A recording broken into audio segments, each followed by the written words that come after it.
Welcome to folks who are logging on. My name is Catherine Pichardo, and I am President and CEO of Latino Victory, where our mission is to build Latino political power so that our voices and our values are reflected in the policies that move our country forward.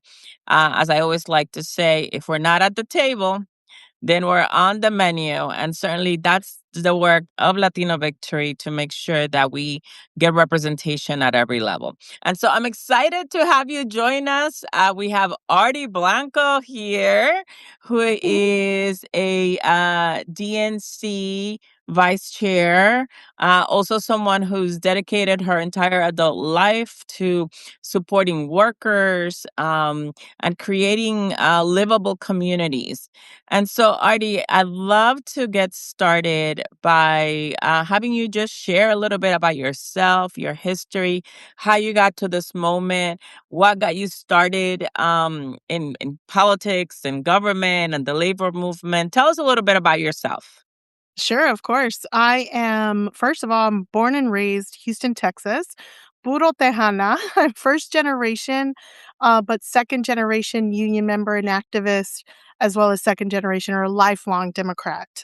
So growing up in Houston really sort of got me in my first career choice working for my congressman. And I think I didn't know I was going to go into politics. And then I ended up doing this as a career because of my father as a union steward and activist. So how I became in Nevada, I will say throughout my career, I ended up working as the Southwest political director at the DNC.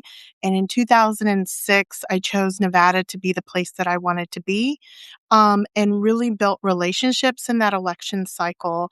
And then after the '08 election, there was an opportunity in 2009 with Senator Harry Reid's reelection in 2010 for me to run a all Latino program in Nevada, specifically in Las Vegas. And it was an amazing investment from the community there to really invest in the Latino community. You know, in 2009, we were still coming out of a recession, especially in Vegas, in Nevada. And I was able to hire and have staff going to every single Latino door in Las Vegas to really talk about key issues and concerns from our community. And it wasn't just going to doors where there's registered voters. It was every single door in the community a year away from the election because it was really about reconnecting and getting to know our community in Las Vegas. So really that's how I ended up in Nevada. I didn't know I was going to fall in love with Las Vegas. And yes, it is my home. As you can see, I am very much a battle-born Latina, and believe in our values in Nevada. So I hope that answered your question. Yes, it did, because at the end of the day, I think that's where we get to the crux of why we're engaging in this conversation, right? It's about how we make things better. And before we get into the weeds, right, as folks might know, I'm sure they do, we have presidential elections in the United States every 4 years. And there's a process for that. However, primaries, specifically, and we're talking here about the Democratic primaries, right? As you're a member of the DNC, don't all happen at once. There's no one primary day throughout the land. So, what is the process by which, up until now, the primaries have been scheduled? And then also, why is the DNC considering changing that process at this juncture? Yeah, I think, well, first I'll just say the why is because we know that the Democratic electorate has shifted and has been shifting for some time. And that's why the foresight was 20 years ago in 2006. And it started in 2004 with conversations with Democratic leaderships nationally that the early window, meaning the first states that are conducting a presidential primary process for nominating the Democratic Party's candidates, knew that we needed to open up the window for more voices. during that effort from 2005 to 2006, there were conversations of how do we open it up to the West Coast and how do we also for more Latino voices and how do we open it up to Southern states to have more Black voices as well engaged in early conversations. So at the time, there were only two states that were within that first early window that got a lot of attention. But those states are made up not necessarily reflective of the growing communities at that time of voters. And so after that in 2006, the decision was made to go from two states in the early window to four. And that included Nevada and that included South Carolina being added for our voices. At the end of the we needed to shift and we needed to recognize voters that are within our community that make up the Democratic voting populace. For sure. And I guess also, some issues in 2020 with the elections in Iowa and New Hampshire also probably precipitated the decision to say, hey, perhaps we should reconsider. And so, what do you think pushed the state of Nevada, right? And the Nevada Democrats to say it's our time, we should go first. Let's do this. Well, I will say, our champion, Senator Harry Reid. If I could just take a personal moment, as a Latina that grew up in a household with a single father, that when I was in high school, washing plastic dishes con la manguera in a bucket because we took a small anyway, we were able to buy a home, right? That we had to rebuild. We didn't have a sink yet. And he saw in me and the experience that I had in Nevada, I'd done as someone to represent Nevada on the Rules and Bylaws Committee of the DNC. So in 2013, after being in Nevada for several cycles and years, and after the 2012 election, Nevada knew that they needed someone to represent us, and I was honored to be that person. So I would say the reason why Nevada was because of Senator Reid and realizing the investment in the Latino voters and the community, because we are a fabric of this country and we should be the ones making decisions and talking early with presidential candidates if they want to win an election in a general election. Nevada is a consummate battleground state. And Latino voices represent that. We are a community that should be sought after in order to have our votes. You need to come talk to us and talk about our issues. So, how it started was really through that effort and all the other leaders within the state of Nevada that have continued to develop. Where now we have a Nevada Latino caucus from our state legislators that exist and that are running the state as well. There has been a lot of movement. I will also say right now is the time in 2024, before 2024 elections, my role was to continue to push Nevada further up front in the calendar. So in 2024, for that process, President Biden also felt there needed to be a change. And so he made a decision of what kind of presidential primary process in terms of the state's orders would matter. And he really signaled that we need more diverse voices earlier in the process. And so for us being Nevada, it was the first time in 2024 we turned into a primary and no longer a caucus to allow for extra participation from all voters in the state of Nevada. I can't even continue to talk about how diverse Nevada is. The AAPI community, they call Las Vegas the ninth island for a reason. For a reason. And, our diverse community, our Black community, we continue to grow and be as diverse as this country. And even the 43% white communities, our rural communities, we really are a state that reflects America. And those are the states that really should be up front and center. So we were very close in 2024. And so I think right now, especially with what is happening today in our America by this administration, now is the time to have Latino voices, Asian voices, Black voices ahead and in the deciding factor and really truly testing our Democratic presidential candidates to ensure that they understand what our complete Democratic tent is about and the issues that we care about. So that's why now is the time for Nevada. And I think members of the committee, because we do not have a president, it is going to be up to the Democratic members of the Rules and Bylaws Committee to make this decision.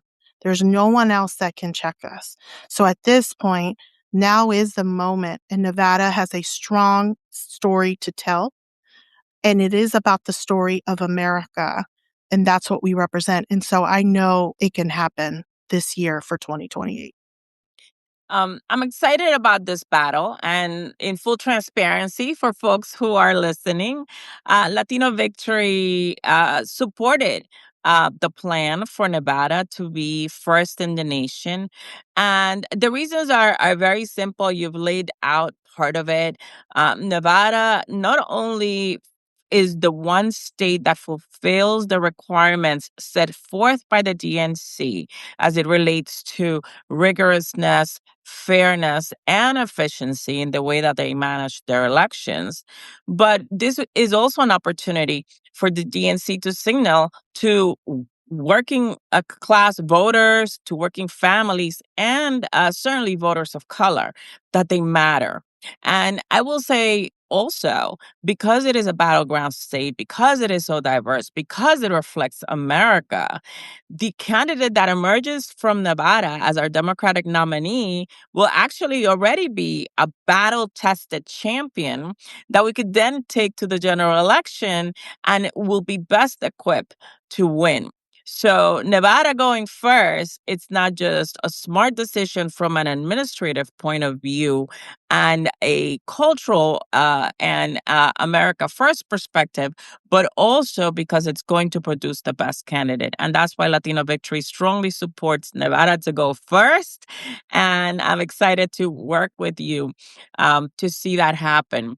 And so, what is the process now, Artie? You're, in the weeds. What can folks expect in terms of a timeline for decision? And then also, what can people do to help support us, to help make Nevada the first in the nation for the Democratic primary? Yes. And first off, thank you so much, Latino Victory, because not only did y'all support our bid this time, but last time as well in 2020 when we were going through that process for 2024. And it is about national organizations and local organizations that have voice, anyone that is part of the democratic fabric, to be part and really expressing that voice. You mentioned working class voters. I mean, that's the other thing about Nevada. We are a union state. We are a working class state. It is about diversity. And I know we're talking about race and ethnicities, but it's also diversity in economic statutes, like where economic levels are in families. Can they afford to have a family with one job? Can one job be enough? We're constantly having that battle nationally, but let's talk about the weeds of this. This year is the year that the decision will be made by members of the committee. There are 49 members of the committee from across the country, from different states, and we would be determining that process moving forward. Right now, we have approved that 12 states would like to be considered to be in the early window. So between now and through the summer, there will be the process of us giving presentations, probably in the early summer, presentations on why our states should be considered to be within the early window. And for Nevada, it's always about being it's not just about being in the early window. We've been in the early window and we need to be first in the nation in terms of a primary process. So I would say the final decision will be made by the end of the year. It could happen as soon as the fall, before the election. It could happen right after the election. Our timeline will dictate sometime in the fall. We will have to have a decision by which this calendar will be determined, because we have a lot of work to do after we know what our calendar is, preparing for the next election, preparing for convention and what that's going to look like in 28. So this is the year. Throughout now, from today until the summer, is the time to contact Democratic Party leaders. I would ask anyone that's on here to contact their local Democratic Party, be in touch with their leadership to say this is why Nevada should be first, that they support us being first as being the diverse state that we are. Again, not just in race and ethnicity, but also economic diversity, community diversity. I think it is really important. So those are some of the things that people can do. We have to show that our party has evolved to not just talk about other communities being part of the tent and the coalition, but to actually be the ones making the decision. And if we are able to have those real conversations and getting candidates to commit to our communities and understanding our issues, that's how we're going to win in a general election. So that's what we can do. Get in touch with your local party leadership, get in touch with the national party leadership, send emails, make phone calls, engage in your local state party process. I know sometimes it could be overwhelming, but I've been part and a member of our state central committee in Nevada since I moved there in 2009. So I totally get how it can be, but that's how we affect change. We affect change from the inside, not just from the out. So Absolutely. And I'd like to point that for additional information, folks can go to latinovictory.org. We have a copy of the letter that Latino Victory issued to the DNC Rules and Bylaws committees on our news page. You could also contact us on our site if you need additional information about how you can become active. And of course, you can follow on our social media platforms at Latino Victory, and of course Artie Blanco as well, and communicate with us that way. So let's say, Artie, that for all intents and purposes, Nevada does become first in the nation for the Democratic primary. What do you think candidates, right, who want to run for president of the United States will do differently? How are candidates going to react to Nevada? We know, as you've said, as I've said, that we need a party that centers on working families and a party that centers on meeting people where they're at, from every community, working together as one. What does a candidate need to do to win Nevada? the candidates need to continue to come to Nevada and have small conversations with different communities. We're already seeing that. We've had a number of potential presidential candidates already visiting almost every single week. There are different candidates visiting. This past weekend, 2 weeks ago, we had two potential presidential candidates visiting, from Senator Ruben Gallego as well as Governor Pritzker. I think many other, even, Senator Mark Kelly's been around. So there are many folks, potential presidential candidates and national leaders, coming and visiting and getting to know who Nevadans are and what Nevada values are. And so they have to come and have real conversations. It's not about the big events. It's about person to person conversations, really embedding in the community and checking in with our local organizations, our grassroots, our community organizations, on the families and the communities that they represent. If you really want to know, it's about real conversations. It's not big events. So I would say they need to continue to come. They need to open up. They need to not just talk to elected officials. They need to talk to local leaders, to really get to know who they represent and who they are.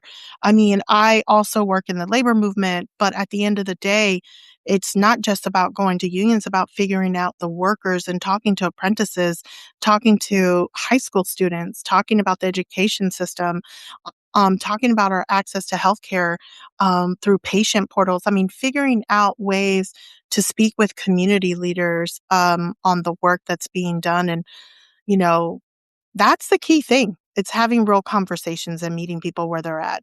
If candidates are gonna come and they're gonna go to a local business for a great lunch, talk to whoever is there. It doesn't even have to be something that's set up.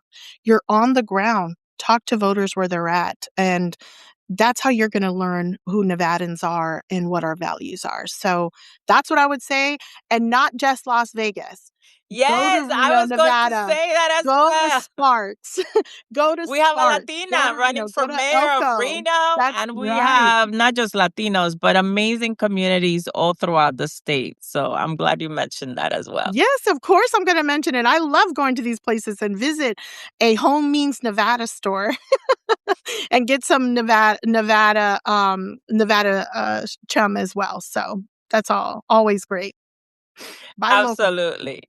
And I know we're running into time. Artie, is there anything else that you want to share in general? How do you see the process um, for electing the next president? Certainly, in these midterm elections, we have to set a number of markers because we know that the moment that we're living as Latinos in this country is unique.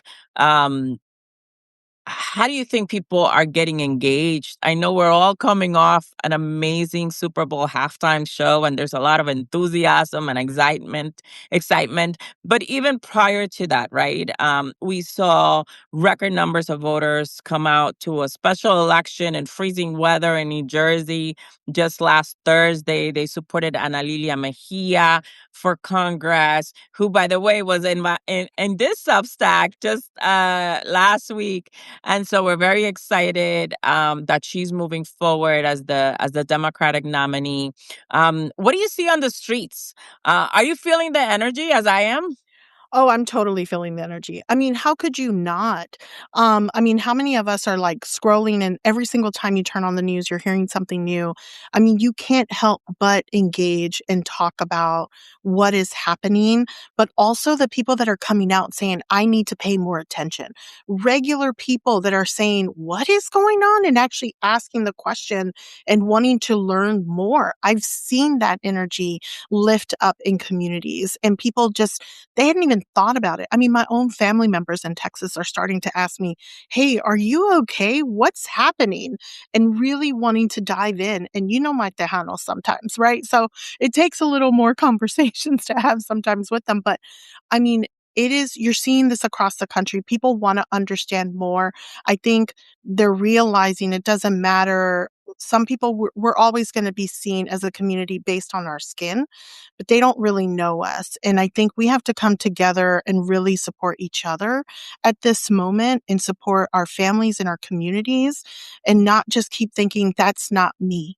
Because at the end of the day, we are all together. We are America, right? Like no matter our skin color, no matter what country we come from, in the Americas, we're all the same and we have to continue to be together. So the energy is definitely hot. You're seeing record number of Latinos, and I will say Latinas, running for office, different levels of government. And that is amazing to see those wins. You all, the work that Latino Victory Fund is doing also to support those candidates, especially those first time candidates, it's huge for what we're building as a bench for new leaders. We all can have a part in that, no matter where you are. I know sometimes, even me, I feel I'm not doing enough. But it's not about me just doing it all. As long as we're having conversations with people that have never thought about this before and want to engage, anybody can engage. Just get involved in your local community. Get involved in your local neighborhood. Get involved in your workplace and talk to your coworkers. We're not about convincing people. The more conversations we have with each other, the closer we are, the more awareness we put out. And, people do want to come together. They want to feel like they are part of something and what they're doing is going to make a difference. Each conversation makes a difference, whether you get the outcome that you wanted or not. Each conversation is worth having with anyone. So let's continue. I'll be on the road soon as well, hitting the road again with the programs that we're running. So I hope to see you all, some of you all, while I'm out there. Absolutely. And I'll be in Vegas a little later this week. What's your favorite spot for a good cafecito and a concha? La Vecindad. ¿Cómo qué? I'm always gonna go to La Vecindad. I cannot help it. I love Those the are my place. peeps. The café de olla, I mean, the little bitty, oh my god, it's Ugh, like delicious. my favorite By spot. the way, folks, they have great churros too. So make sure you visit La Vecindad and be reminiscent of La Vecindad del Chavo while getting some amazing grub from local Latino owners. Thank you That's right. so much, Artie Blanco, for joining us. For folks who join late, this is Latino Victory Substack every Tuesday at noon. We appreciate you joining. Today, we talked about why Nevada needs to be first in the nation in the process for Democratic primaries for U.S. president. We hope you've enjoyed our conversation, and we look forward to seeing you next time. Take care. Bye bye. Thank you.